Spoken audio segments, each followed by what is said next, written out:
Hello, my name is Garrett. Thank you for tuning into Literacy Corner. Today I'll be reading the classic story of Cinderella. Hope you enjoy! In former times, a rich man and his wife were the parents of a beautiful little daughter.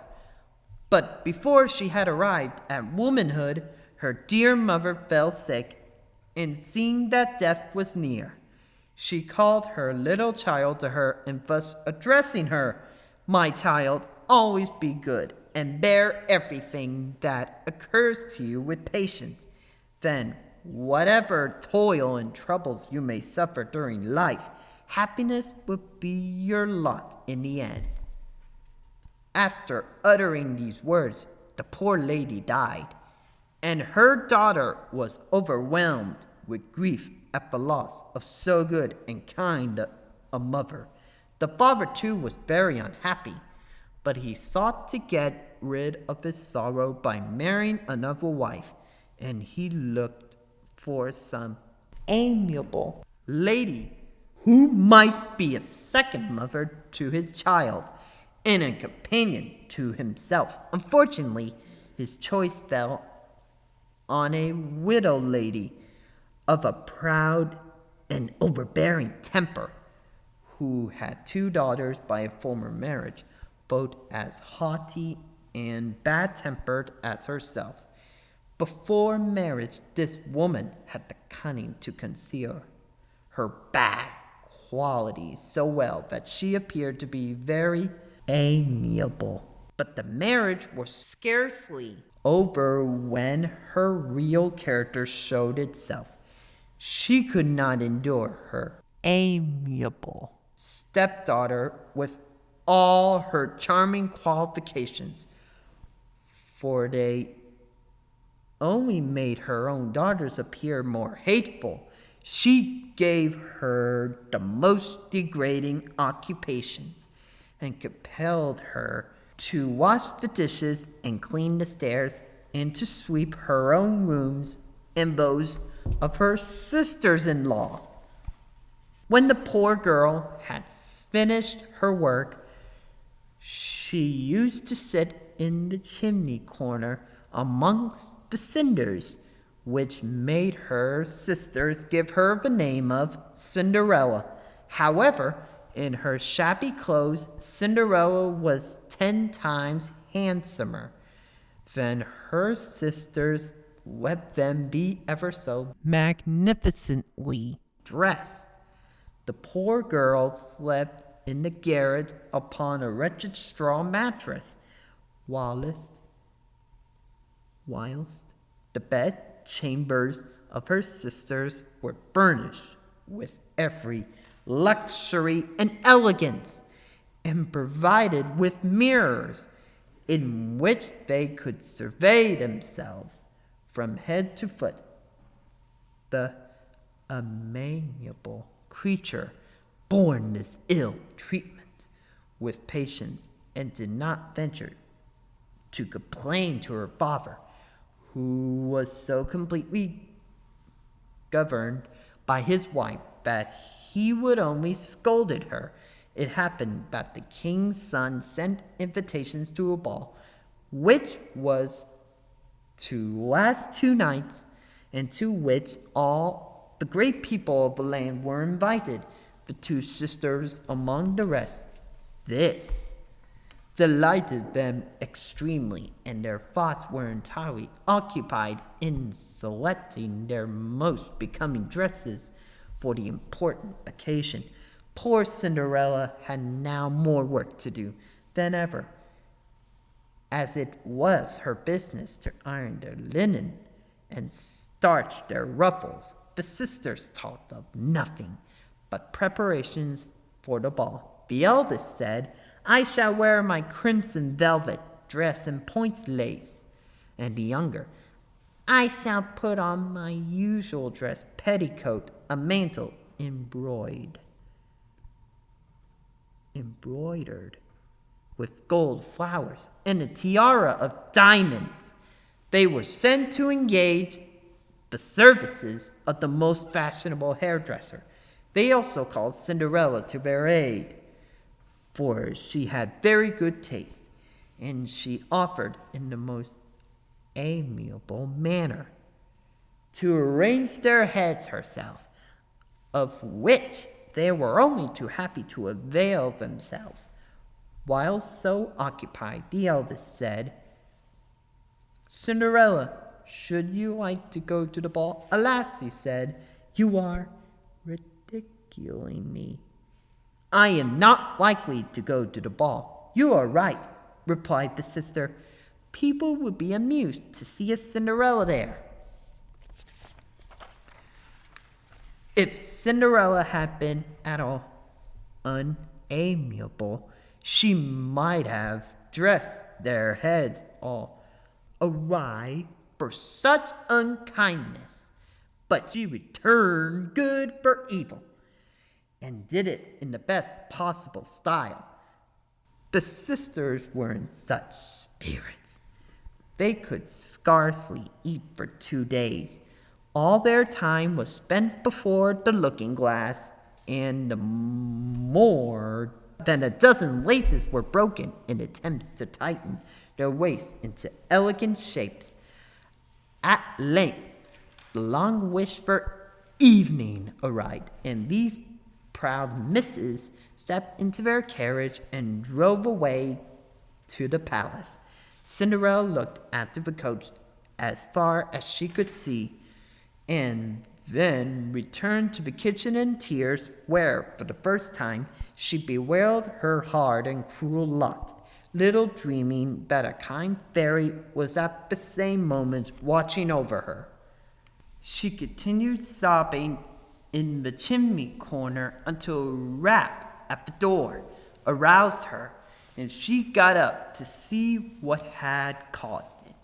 She found a little old woman hobbling on crutches, who besought her to give her some food.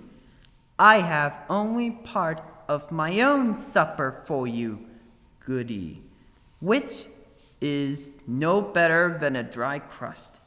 If you will step in and warm yourself by the fire, you can do so, and welcome." "Thank you, my dear," said the old woman in a feeble, croaking voice. And when she had hobbled in and taken her seat by the fire, she continued, "Hey, dearie me, what are all these tears about, my child?" And then Cinderella told her of all her griefs, how her sisters had gone to the ball, and how she should like to have gone also.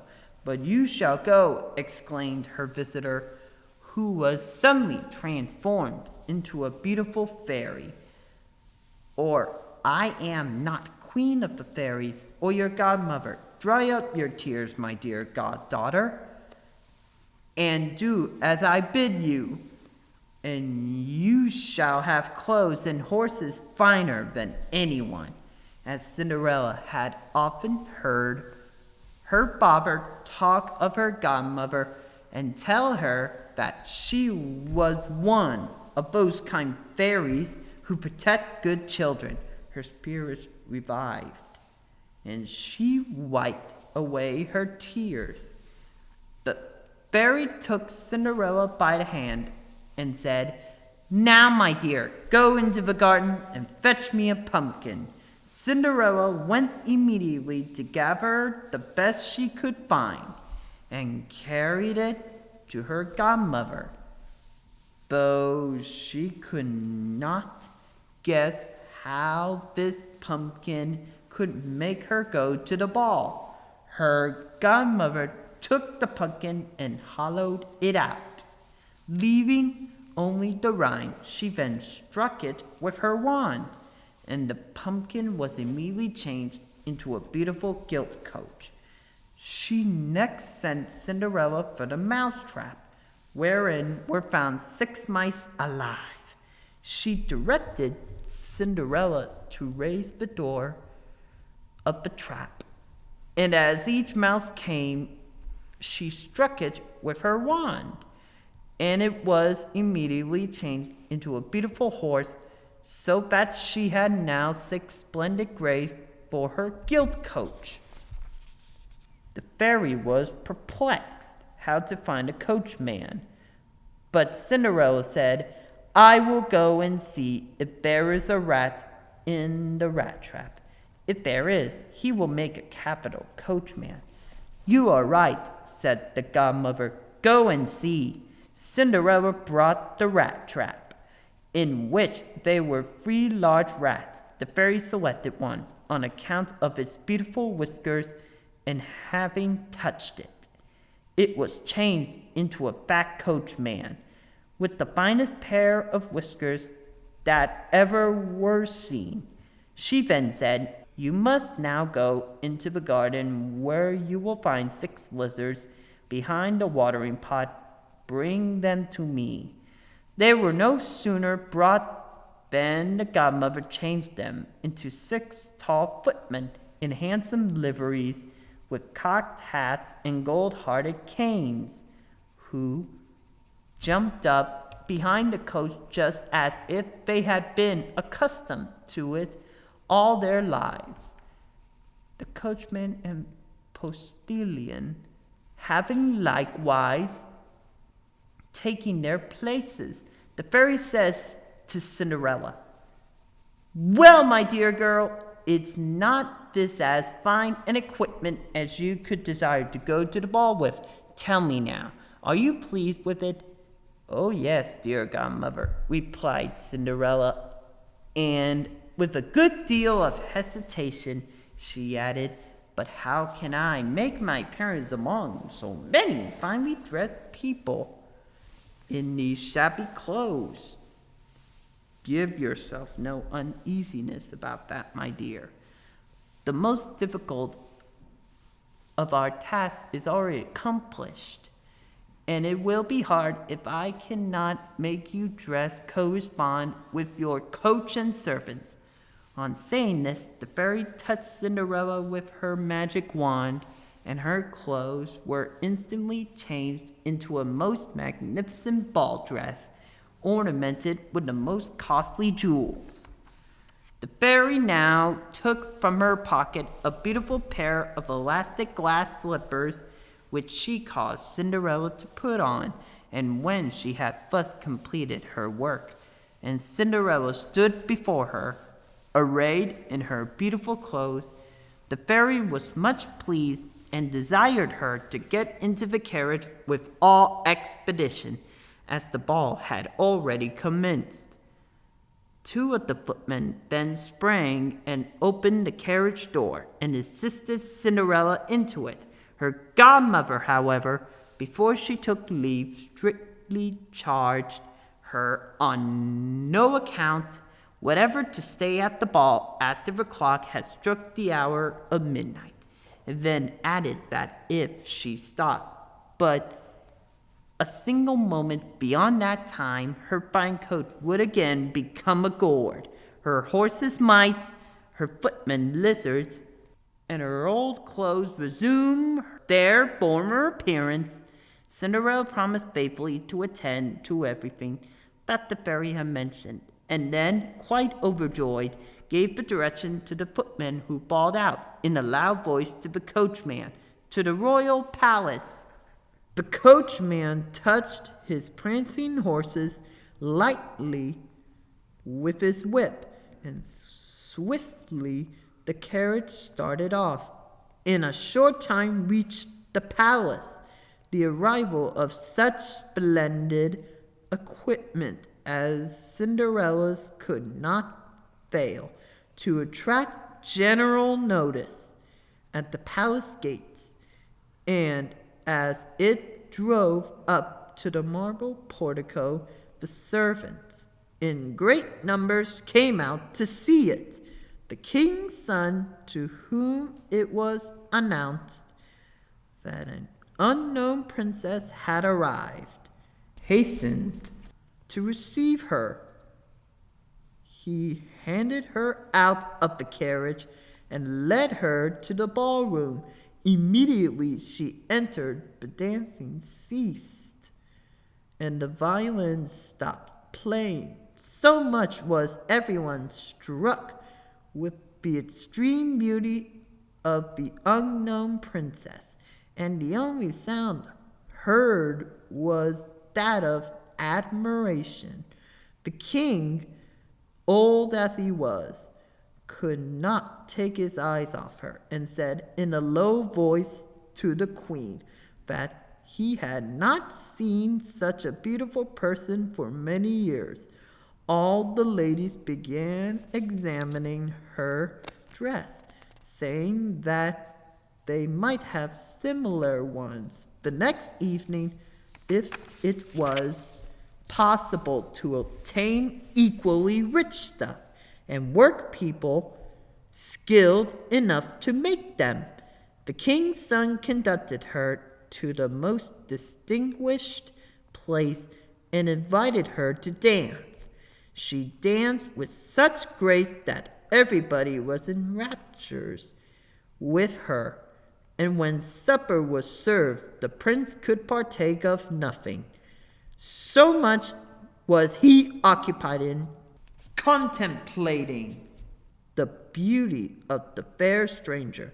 Seated close to her sisters, Cinderella showed them marked attention and divided them the oranges and citrons, which the prince had given her, all of which surprised them greatly, as they did not recognize her. When Cinderella saw that it wanted but a quarter of an hour of midnight, she left as quickly as possible, making a low curtsy to all the company. On reaching home, she found her godmother there, thanked her for the delightful evening she had spent, and begged permission to go to the ball the following night, as the prince had desired her company. The fairy kindly granted her request, on condition that she would return before 12. She then caused her clothes to resume their usual plainness, that her sisters might not know of her adventure, whilst Cinderella was occupied in relating all that had passed at the ball to her godmother. The two sisters knocked at the door, and as she went to open it for them, the fairy disappeared. "Oh, how late you are coming home," said Cinderella, rubbing her eyes as if just awakened. "If you had been at the ball," said one of the sisters, "you would not have been tired, for there was the most beautiful princess that ever was seen, who paid us much attention and gave us oranges and citrons." Cinderella could scarcely contain herself for joy. She asked the name of the princess, but they said it was not known, and that the king's son was therefore much distressed, and would give anything he had to know who she could be. Cinderella smiled and said, "Was she then so very beautiful? Could I not see her? Oh, Javotte, do lend me your yellow dress that you wear every day, so that I may go to the ball and have a peep at this wonderful princess." "Indeed," said Javotte, "I am not so silly as to lend my dress to a wretched Cinderella like you." Cinderella inspected this refusal and was very glad of it, for she would have been greatly embarrassed if her sister had lent her the dress. The next evening, the sisters again went to the ball, and Cinderella soon made her appearance, more magnificently dressed than before. The king's son was constantly at her side, saying the most agreeable things. So that Cinderella did not notice how the time passed, and had quite forgot her godmother's injunctions. While she therefore thought it was scarcely 11 o'clock, she was startled by the first stroke of midnight. She rose very hastily and fled as lightly as a fawn, the prince following, though he could not overtake her.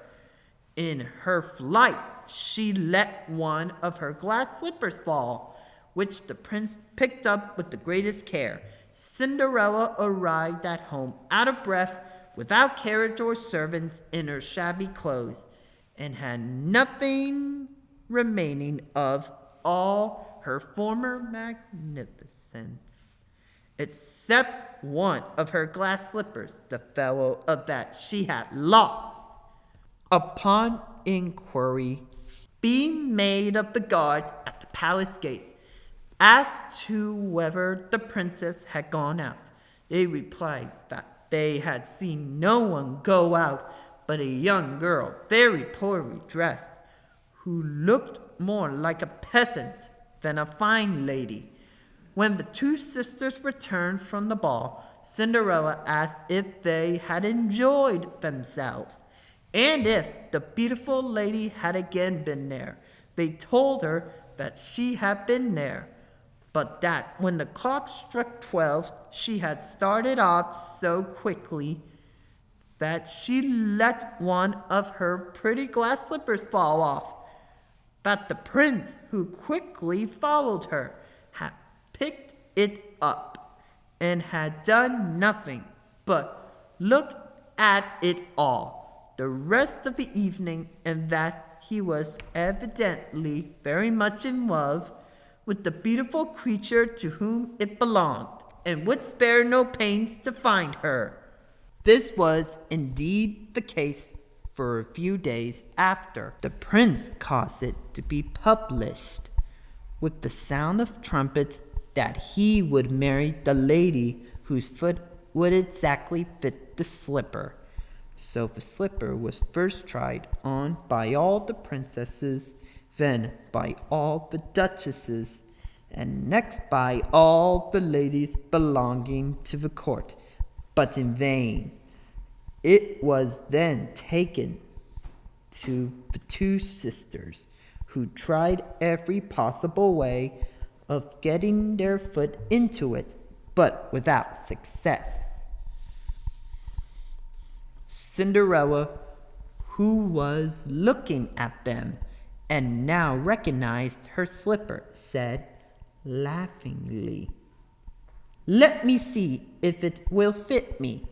The sisters immediately began to laugh and to ridicule her, but the gentleman who had been appointed to try on the slipper, having looked attentively at Cinderella, and finding her very pretty, said she was quite right in her request, for he was ordered to try it on everybody.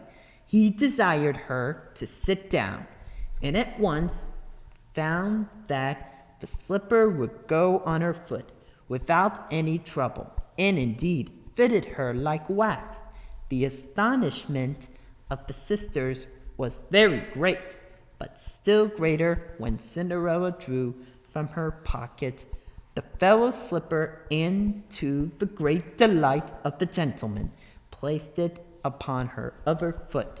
Her godmother now made her appearance, and having touched Cinderella with her wand, she made her look even more magnificent than on either of the former occasions. The sisters now recognized in Cinderella the beautiful person they had seen at the ball, and threw themselves at her feet to implore forgiveness for all the ill treatment they had shown her. Cinderella raised them up, and embracing them, said she forgave them with all her heart, their unkindness to her and hoped that for the future they would be more kind in their behavior to everyone about them. She told them she had never forgotten the last words of her mother on her deathbed. My child, always be good and bear with patience everything that occurs to you. Then, whatever toils and troubles you may suffer during life, happiness will be your lot in the end. These words now prove to be true, for having borne unkindness and cruelty with patience ever since her father's second marriage, she was now going to be the wife of the king's son. Cinderella then explained the visit of her godmother, the Queen of Fairies, and how her magic wand had furnished her with dresses, carriage, and attendants, and how, by forgetting the good fairy's orders, she was obliged to quit the ballroom so suddenly, and how, in her haste, she lost her little glass slipper, and for her disobedience was deprived of all her fine clothes. Cinderella being now betrothed to the prince, she was taken to the palace dressed in all her splendor, and being as amiable as she was beautiful, invited her sisters to live in the palace with her, where they were soon married to two great lords belonging to the court. The prince thought Cinderella was more beautiful than ever, and in a few days married her. She was most happy in the love of her husband, the esteem of the court, and the goodwill of all who knew her.